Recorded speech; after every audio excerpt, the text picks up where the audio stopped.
Welcome to the Vet Med Wellness and Leadership Podcast, where we discuss central challenges vet med leaders face, such as burnout, stress, and difficult interactions with clients and staff, just to name a few. In each episode, you will hear about actionable solutions that you can apply to your practice and invitations to connect with fellow leaders who are passionate about improving the wellness of the vet med profession. By subscribing, liking, commenting, or sharing this podcast, you are helping more veterinary professionals find the resources shared in these episodes. Thank you in advance for listening and supporting this show. I hope you enjoy it.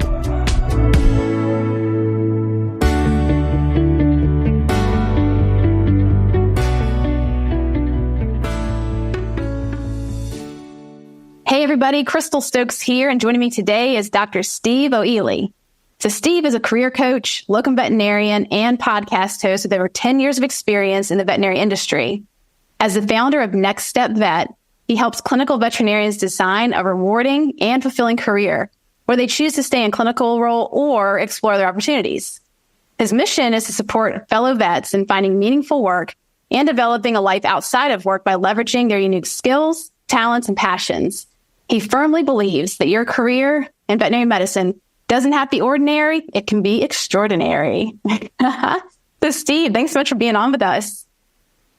Thanks for having me, Crystal, and I couldn't have put that any better myself. Well, I'm really happy to have you on today because you have a very interesting story that kind of led you to where you are today. So I thought we could start with that. Here on the podcast, we often talk about the full circle story, which is the name of my company. Talks about that story of people entering veterinary medicine full of energy and hope and love of the industry, just a lot of excitement and drive. And along the way, things happen that often bring us down to the bottom of that circle where we might feel burnt out. We might think of leaving the industry. And hopefully along the way, something brings us back to the top of that circle. So let's start with your version of that. Sure, Crystal. Thanks. So I think to get a full circle story for me, I think it is actually really important we go back quite a bit further. We kind of have the stigma within the veterinary industry that everyone that becomes a vet wanted to be a vet since they were 5 years old. My story is a little bit different. I was told from a young age that I should become a veterinarian. So I came from a conservative South African background. For those of you who don't recognise my accent, I live in New Zealand, but my parents immigrated to New Zealand when I was little. And from a young age, they told me, Steve, you're great with animals, you should become a veterinarian. And I was one of those people who followed the rules, did what I was told, got the grades at school, and then I got to the age where I decided, I should go to university because I'd been told by my father, Stephen, you should work hard, get good grades, and go to university. So I happened to like nature and animals, and combined with being told from a young age I should become a vet, lo and behold, I went to vet school. I got the grades, I got into vet school, and I became a vet. Now, don't get me wrong, I enjoyed this path. I enjoyed veterinary school. I had heaps of great friends, learned heaps. But then, in my first year of clinical practice, I found myself completely out of my depth. I'd done what I needed to do to pass the exams, but hadn't really considered the finer aspects of the job, what I was actually good at and what I enjoyed doing for work. So here I was, a blonde, skinny, baby-faced vet in a deep rural town in New Zealand, completely out of my depth. But I got to a point where I really battled through my first year as a veterinarian. But after a few years as a vet, I actually got to a point where I really enjoyed mixed animal vet work. But fast forward a few years, we went over to the UK, and I did a stint in the UK, and then we decided to settle in a beautiful beach town back in New Zealand. And the only job going at the time was a job at a corporate small animal clinic. And long story short, I burnt out, and I reached a point where I just was extremely unhappy. But the breaking point for me was one day I came home from work and my partner said to me, Steve, I don't look forward to you coming home from work. And while I knew I'd been a bit grumpy, it was the day that I realized that something needed to change. So I sought professional help from both a life coach and a career coach. And in doing this work, I identified my strengths and found myself a role that was better suited to who I was as a person. So I took a role for a pharmaceutical company as a technical veterinary advisor, where I was doing both technical vet stuff plus a bit of marketing. And I finally found a role where I was actually using my strengths and being my best self at work. I realized that we do have control of our careers, and when you discover your unique strengths, you can have a rewarding and fulfilling career inside or outside of clinical practice, depending on who you are as a person. So my journey didn't quite end here, though. One thing led to another, and through talking with multiple friends, as well as being on the road in my my veterinary role, or at least my veterinary advisor role, I would be talking to a vet that I'd never met before, and they would sort of confide in me, Steve, I'm not really like happy where I am, and like, how did you make this change? And I had so many people reaching out to me and asking me for advice that I realized essentially that, people needed help. And because I'd experienced my own journey with this, I started a podcast called Next Step Vet, which was kind of the start of the journey. But then one thing led to another, and it led to the foundation of the Next Step Vet coaching program, where I specifically help vets design rewarding and fulfilling careers, as you've mentioned. What a great story. Would you mind going back to the part where you felt like you're at the bottom of that circle? You really felt burnt out. What were some of the signs and symptoms you were having? Because I like to bring that into this conversation for people that might be listening.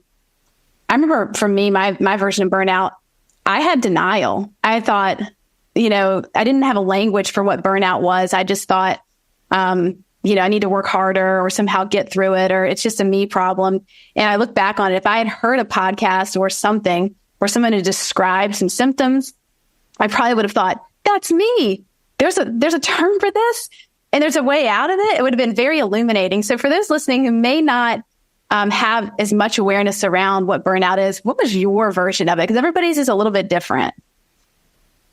I think one of the important things to note is that when you're in it, you don't really realize, and it's kind of like depression, like everyone can see and people can give you advice, but when you're actually stuck in that world, you're just sort of surviving, and you're in this real survival mode.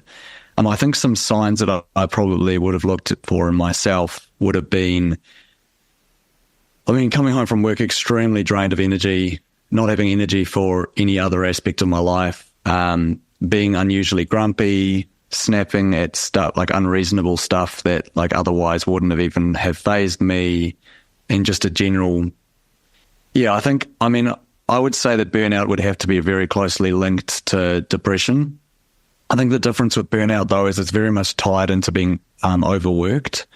And being candid with you, it's not even just something that I've experienced as a clinical vet, even in terms of establishing this business. Naturally, there was a point where I was trying to do a million things, launch a website, do a podcast, like jump on sales calls with people, like talk to heaps of vets, as well as actually doing clinical vet work so I could get paid some money along the way.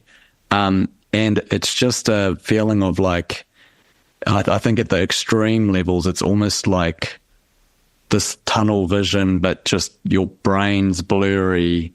And at the extreme levels, it's probably like, I reached a point, I remember vividly, I was driving actually to some emergency work. So I still do some emergency work on the side, just to keep my hands within clinical practice. Excuse me. And I was driving to this shift, and I was already really tired before I'd even started my shift. And I was talking to a friend of mine on the phone, and I was driving on the highway, and I just had this moment where I was like, I'm really, really struggling to concentrate on the road. And I said to my mate, I was like, sorry, and I've got to hang up. And I just hung up on him, and I just had to I basically took the next exit on the highway and got off the road and had to sort of just rest and brake. And that's an extreme version of it, but just overwhelming tiredness, I think, is part of it. Yeah, absolutely. I'll share, for me, I would add in also feeling hyper busy. Like I had trouble turning off, where I would just have lay in bed and think of all the things I needed to do and have a lot of trouble just feeling at ease, never feeling at ease, couldn't rest. The spinning thoughts, the endless to-do lists, endless pressure, that sort of feeling of the ticking clock that never stops. I think that's you painted a really clear picture for those listening, that if you're questioning it, it's worth investigating. And I think as we go through talking more about this, kind of the ways we can move through, can you also just briefly touch on what does it feel like to not be burned out? Like how does it feel when you are able to leverage your strengths and have awareness and really be more in I wouldn't say there's a perfect place to be, but in a healthier place where we're thriving instead of surviving? What does that feel like and look like for you? It's funny you say surviving. I mean, thriving instead of surviving, because that's literally what one of my clients said to me when she took a role that was sort of better suited to who she was as a person, was that she'd gone from surviving work to thriving and starting to consider what else she could achieve in her career. But for me personally, kind of to the point of burnout, it is actually hard to really describe. But I remember one of the things, this isn't so much related to burnout, but more in terms of working to your strengths. I remember being a couple of months into this new job, a completely new job description, and I was just thriving and finding learning so easy because I was working to my strengths. At the same time, I started multiple podcasts, and I remember reflecting and thinking, I remember when I started doing surgery and how much I struggled with surgery and how much of a battle it was, how anxious I was, how stressful the whole process was. And then even after a few years of doing surgery, I got to a point where I was like a competent surgeon, but never at a point where I was like loving it. Meanwhile, with podcasting, I learned how to use the podcasting apps, did a few interviews, and within like a month, I felt like a competent podcaster because I've always been someone that likes having conversations. And so when you're working to your strengths, you're not only going to enjoy yourself more, you're going to learn quicker and benefit more as a result. But then in terms of the more, kind of bigger picture happiness side of things, I've definitely noticed in the past year or two, just having more moments of just general happiness. And as an example, the other day, my daughter was, I was playing on the bed with my daughter and she climbed on my chest and I was holding her. She stood and looked over me and we made eye contact and she had a really big smile. And when I was really burnt out, I would be playing with her in theory, but I wasn't emotionally there. But at this point, I actually was looking at her in the eyes, enjoying, just genuinely just enjoying the moment with her. And I think that's a real special thing, is when you can kind of get that emotional connection with people. It's all well and good going to social events and hanging out with your kids or hanging out with your friends. But if you're so burnt out that you're not actually able to enjoy it, what's the point? So well said. And I think this is, I can see where this conversation can go, because we're really framing this today around how to help veterinarians figure out their next step. So if veterinarians listening to this today are feeling like, I believe there could be a pathway for me of finding more meaningful work, I just don't know what it is. I'm kind of in that place of, I don't even know where to start. So and you were just speaking to this point of really having the awareness to know if you're even present, to be able to connect emotionally or to have that sense of connection. So how if we kind of roll into the importance of self-awareness? Yes, 100%. Yeah, so it's all well and good knowing your strengths and all the other stuff that comes along with career development. But when people work with me, the initial starting point is really gaining a clear improvement in self-awareness. And I can just picture people listening to the podcast now being like, oh, but I'm really self-aware and I know I'm a really self-aware and emotionally aware person. I think you can be an empathetic person and emotionally aware and not necessarily as self-aware as you probably could be. And it's not even necessarily to say that you're not self-aware right now. It's just saying that there's ways we can improve your self-awareness. So some of the most important aspects of self-awareness, and it's not just speaking to me, I'm sure any coach would say this, is for starters, becoming more mindful and more present. So daily meditation is something that I recommend everyone do.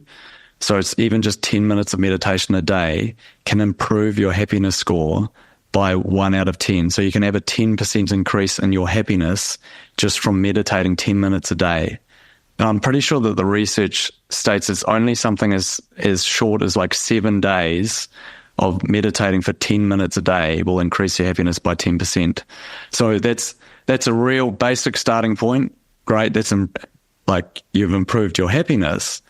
But alongside that, the more you meditate, the more aware of your own feelings and stuff comes in.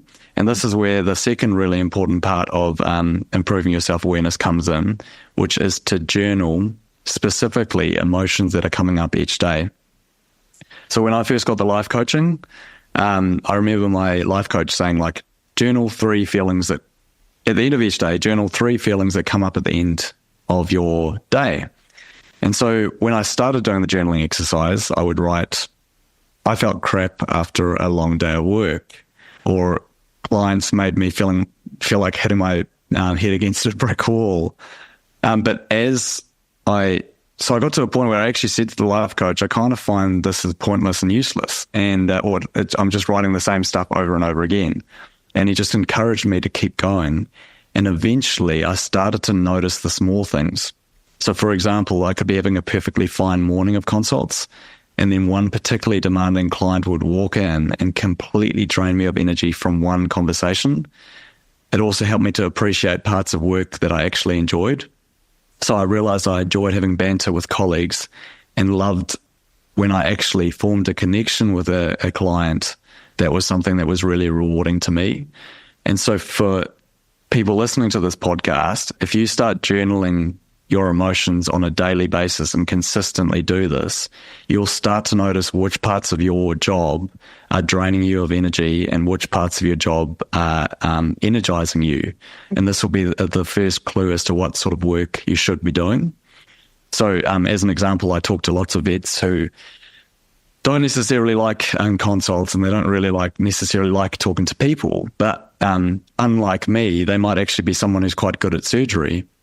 And so if you're finding yourself day in, day out journaling and finding that like surgery is energizing you and you're getting a lot of joy out of that, but not necessarily enjoying consults, maybe you need to consider, at least doing like a paper in surgery, or even further doing an internship or a residency in surgery and focusing on a path where you're using your strengths on a daily basis.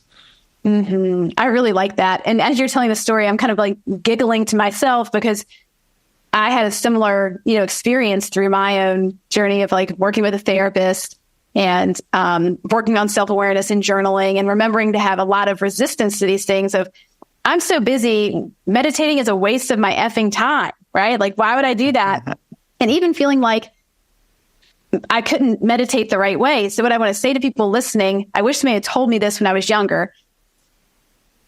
Meditation, here's how you know if you're doing it in quotes right. For the perfectionists that like to do it the right way, all it means is that you choose something to focus on. One thing, it could be your breath. That's the most common thing. We focus on breathing in and breathing out, and just focusing there. I'm breathing in, I'm breathing out. And then our brain will wander off and start thinking about our day, that client, blah, blah, blah.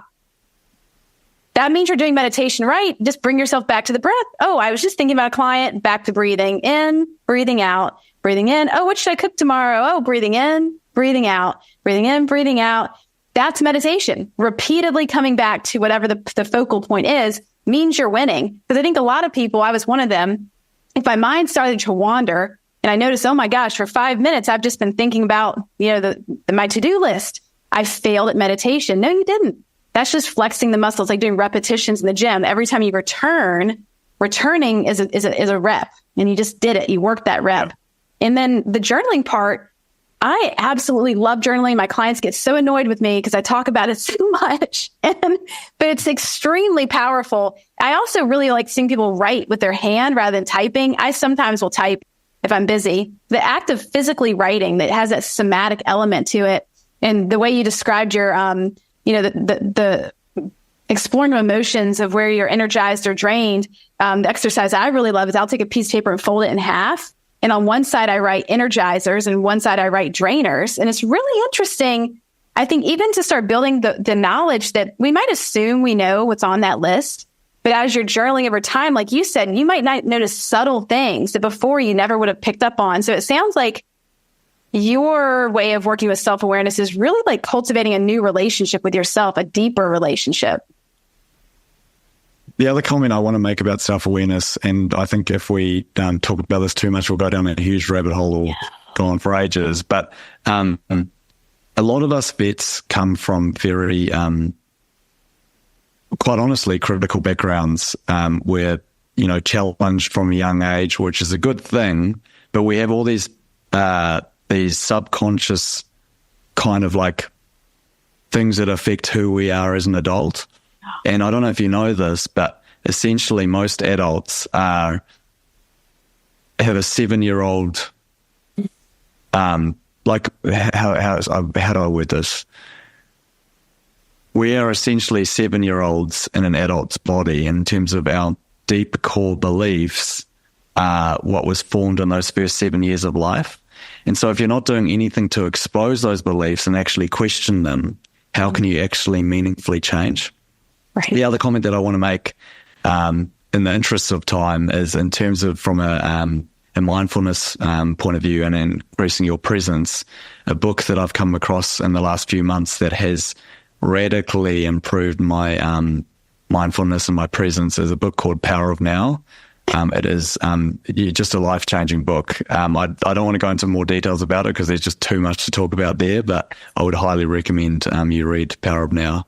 I just recommended that to a client last week. It's been around for a while, but Eckhart Tolle is the author, and it is so well done because I think he walks you on the journey of his own coming into this, so you can see how it is to go from being a novice to coming into the deep end of it. I highly recommend that book as well. I'm so glad you mentioned it here today, and I think there's a little serendipity that it keeps kind of popping up in these conversations. So listeners, check that out.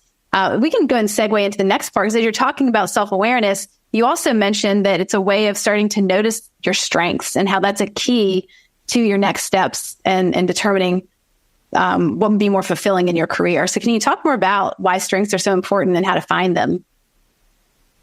Sure. So I'll start with how you find your strengths or how you identify your strengths, because in the veterinary context, we often think of ourselves in terms of, I'm good at surgery, or I'm good at consults, or I'm good at diagnostics, or maybe I'm good at dentals, or whatever that is. But we've essentially put ourselves in a box and defined ourselves as veterinarians, and this is all that we can do. But really, when you look at your strengths, we're talking about the more bigger picture strengths that are applicable in any job or any career. And there are 3 ways to identify your strengths. But a worthwhile investment I'd recommend to anyone is the Clifton Strengths Assessment, which has been done by around 30 million people worldwide. And what they've done is identify and narrow down strengths to 34 kind of essentially categories. And so rather than just try and sort of vaguely figure it out yourself, you just do this assessment and then it will highlight your top, well, it gives you a report of your full 34 strengths, but it highlights your top 5 strengths, which they recommend you focus on. And the reason they recommend you focus on your top 5 strengths is the research shows that people using their strengths daily at work are 6 times more likely to report, what was it? I've got mine. People using their strengths daily at work are 6 times more likely to be engaged in their jobs and 3 times more likely to report having an excellent quality of life. And so if that's not a good enough advert to you to focus on your strengths, I don't know what is. But there is another side to this too, which is that everybody in any career, the 3 things that everyone wants in their job is mastery, being good at what you do, autonomy, having control of your time, and purpose, having a sense of satisfaction. And there's a lot of evidence to suggest that people who focus on their strengths and work at these for years to the point that they're essentially an expert in a particular field, they obviously get mastery of what they're doing. They get autonomy or control of their time, because if you're an expert in a particular field, no workplace can say, well, you have to work 40 hours or you have to do these hours, because you can say, well, I want to get paid this much to do these hours because I'm the best in this field and no one can question me on that. And then finally, as a result of being very good at what you do and having control of your time, you're going to get that sense of satisfaction and purpose, with the caveat that if you, working in Wall Street and you really don't believe in capitalism, then you might still have this deep lingering feeling that you're not actually doing something meaningful. But provided you're not doing something actively bad for the world, if you're working to your strengths and you've got control of your time, you're going to have satisfaction in what you do. Love it. And we can link up the Clifton Strengths Finders. It's like gallupsomething.com. So I can put that in the show notes for people if you want to check it out. It was tremendous in my life. I think I took it in my 20s, and my strengths have basically stayed the same over time, which is really, really neat. I think checking that out would be really illuminating for people. So let's say you've a client comes and just an add on to that, Crystal. Just an add on to that is that I don't get any compensation or any links to Gallup for recommending their assessment. I genuinely believe it's the best $50 you'll ever spend on yourself, and I just recommend it to everyone because it's been so valuable in my life. Yeah, same here. I typically don't get a kickback. That'd be nice, but it is a great product. So please know, there are no affiliations in this podcast, but well worth every penny to do it. So if someone comes to you and let's say they've already done it, they're like, hey, I already have my Strengths Finders done. They share it with you as their coach. What's next? Like, how do you use this information? So it's not a simple answer because there is actually quite a bit of work in the program to take your strengths and go with that. But the shortest answer that I can give is to then take your strengths combined with your vet experience and then start looking at jobs that match your interests that are using your strengths as well. So there's ways we can do this in a kind of like using the Strengths Finder book, but you can also use, I've developed essentially an AI that speeds up the process, and so someone can enter in what their top 5 strengths are, their background as a vet, plus maybe some other experience and interests that they have. So this then generates ideas for your career, and a big part of the middle part of my program is developing all these different ideas for your career, whether it be inside or outside of clinical practice.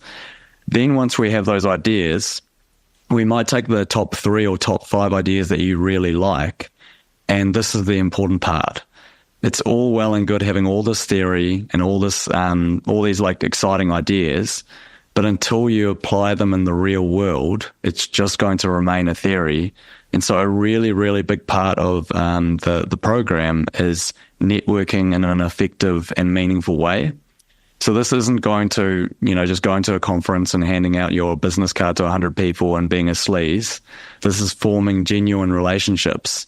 And the best advice that I can give to anyone is if they've found an area that they're quite interested in, reaching out to a person in that area and not, you can ask for advice, but one of the best things you can do is actually ask if they need help, because that in itself is potentially going to create opportunities for you.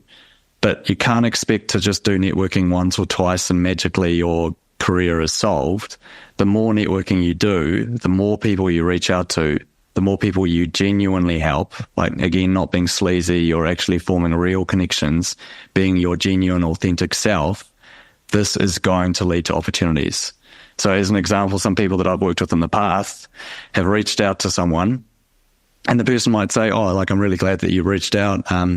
We actually have a role going in this particular area. Or they might say, I've had another person where they said, I really enjoyed having a coffee with you, but unfortunately we don't have anything going. But you seem really interested in this area, and I know someone that works at this place that's looking for a person. So not every networking conversation is necessarily going to lead to a job, but a lot of networking conversations are going to lead to opportunities.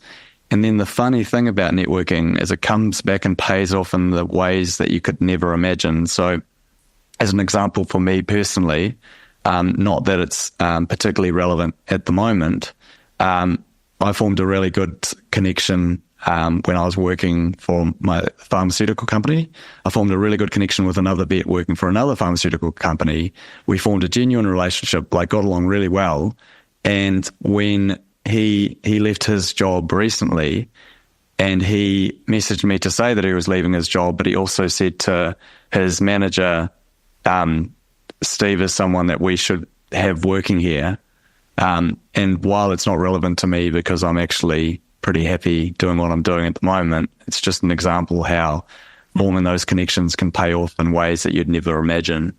Yes, I so agree. And this kind of reminds me of another point that we wanted to talk about, which is kind of trading out being judgmental with curiosity. So let's say I'm listening to this podcast right now and I'm like judging the idea of networking. Like, oh my gosh, I hate networking. It's such a waste of my time. I'm not a people person to begin with. Why would I want to talk to more people?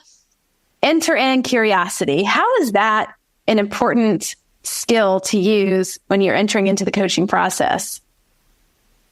Well, Crystal, I actually want to share a quote from Ted Lasso, which I gave in a speech last year, which I think really sums up the importance of curiosity. And Ted Lasso said this.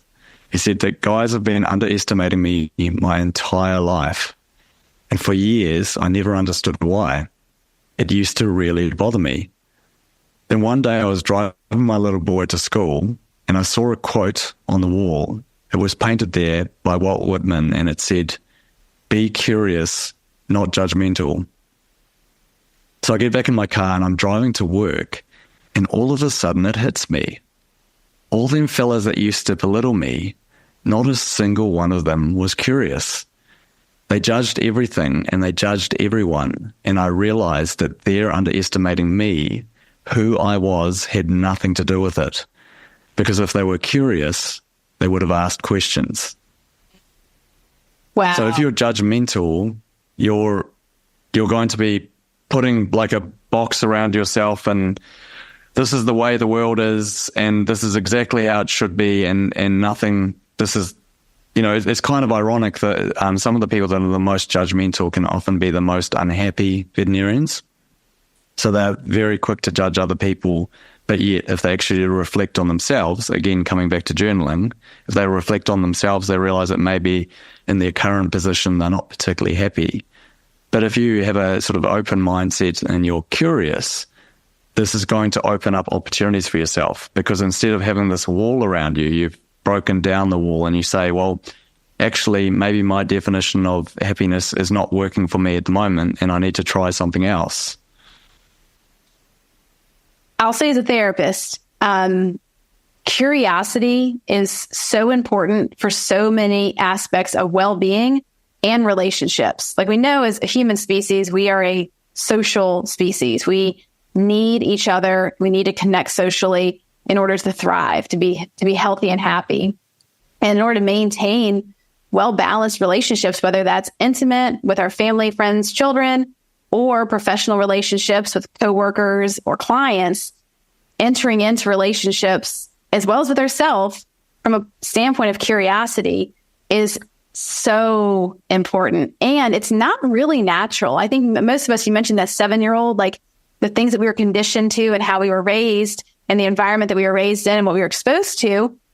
Often a judgmental mindset goes along with trying to find safety. If I can put something in a box and label it as good or bad, I know, and then I can say, I checked the box, I'm safe. I feel like there's something sturdy to stand on. And entering into a situation with curiosity might feel a little anxiety provoking initially. How do you navigate bringing more curiosity in if you're working with someone who is rather new to it? Let's see that the judgment has served them well over time. How do we enter into that conversation? So before I do that, I just want to share a quick example of two versions of being judgmental. Now, the most common one in the vet space might be you come across some homeopathic remedy, which is probably, let's be honest, a crock of shit. I don't know if you need to bleep out the swearing, but some remedy and like there's no evidence behind it and instantly you're judgmental, which is probably fair enough.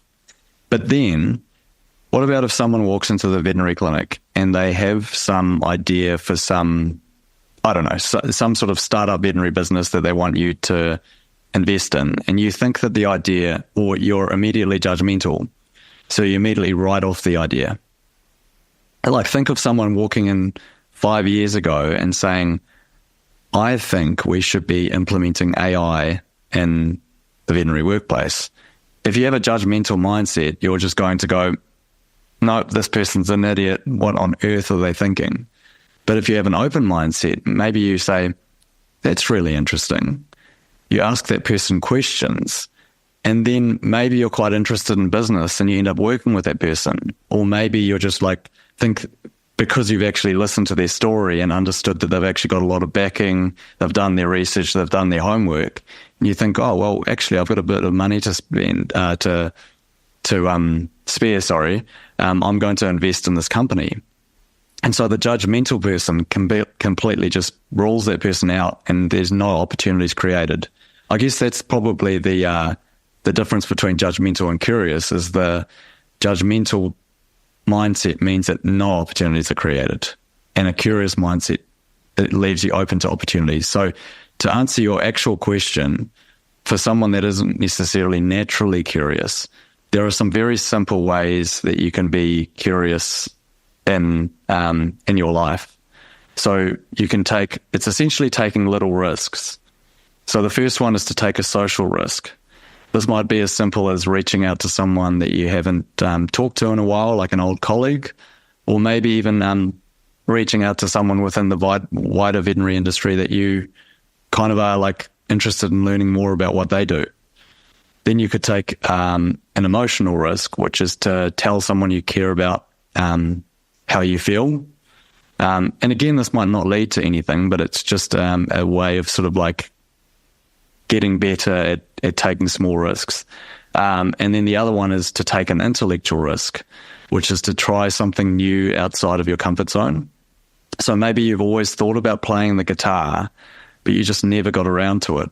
It might be as simple as signing up to 5 guitar lessons, or, maybe there's a veterinary procedure that you've thought about doing, like an ultrasonography course or an orthopedic course, taking that little risk and signing up to that course and taking an intellectual risk. And hopefully, if you start taking these little risks and you get these little rewards, then you'll be like, hang on, maybe I need to be more and more curious, and hopefully that will stimulate and nurture that growth mindset.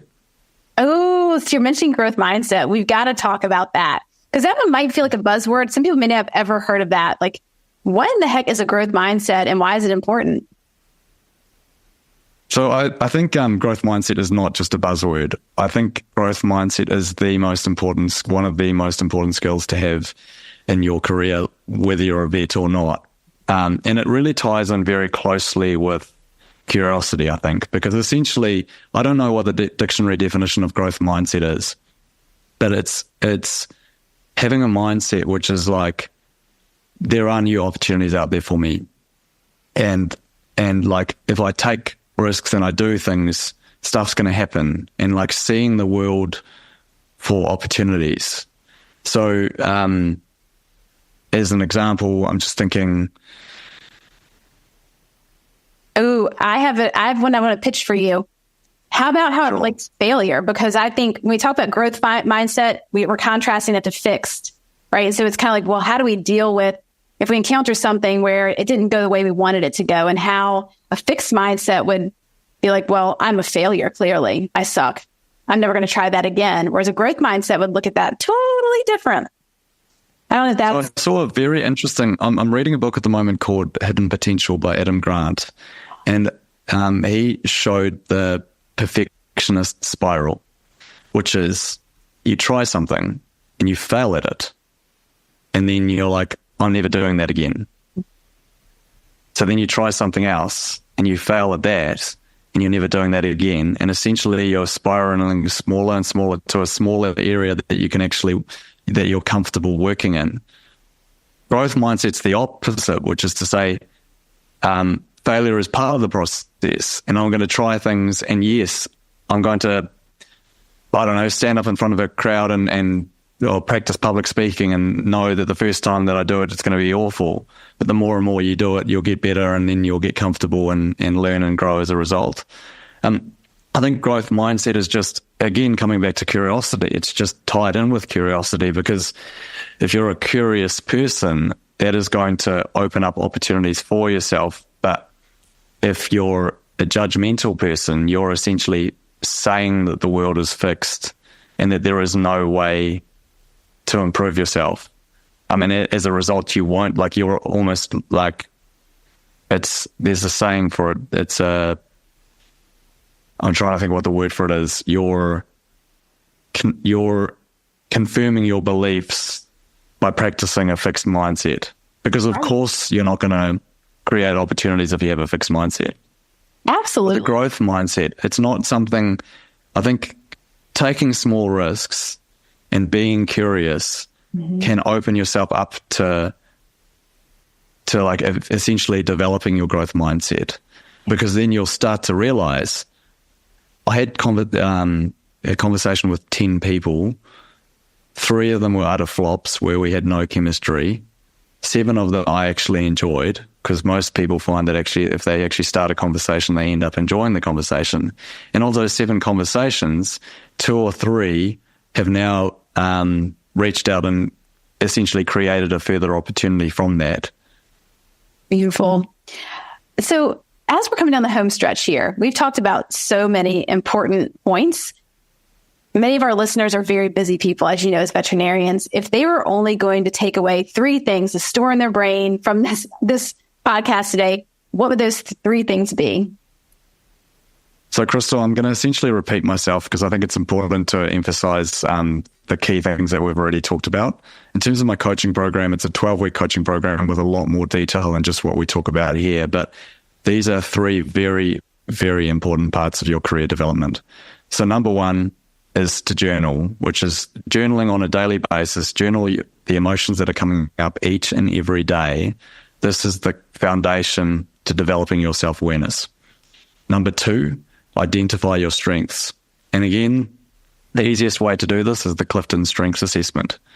And then number 3 is to network, but specifically networking in areas of interest to you and doing it in a way that's authentic to you. If you're quite an introverted person, conferencing is not going to be the way to network. It might be as simple as reaching out to another person in an area that interests you for a coffee. It might be sending an email. It might be messaging them on LinkedIn. But the networking has to be genuine to you. And you have to also then, well, you don't have to, but I recommend offering to help in an area that interests you.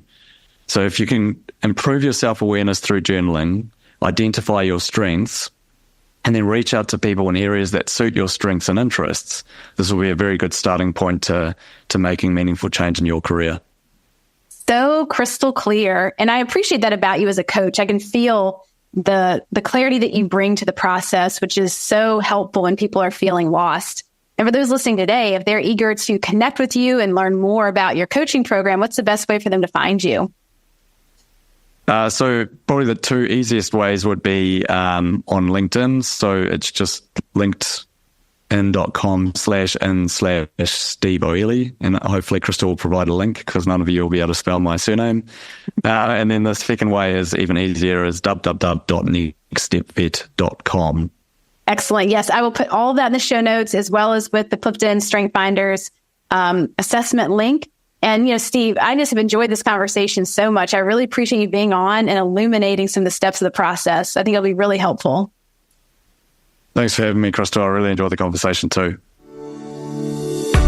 Thank you for joining me today. I hope that you feel stoked after listening to this episode. And as always, I would love to hear your comments and feedback.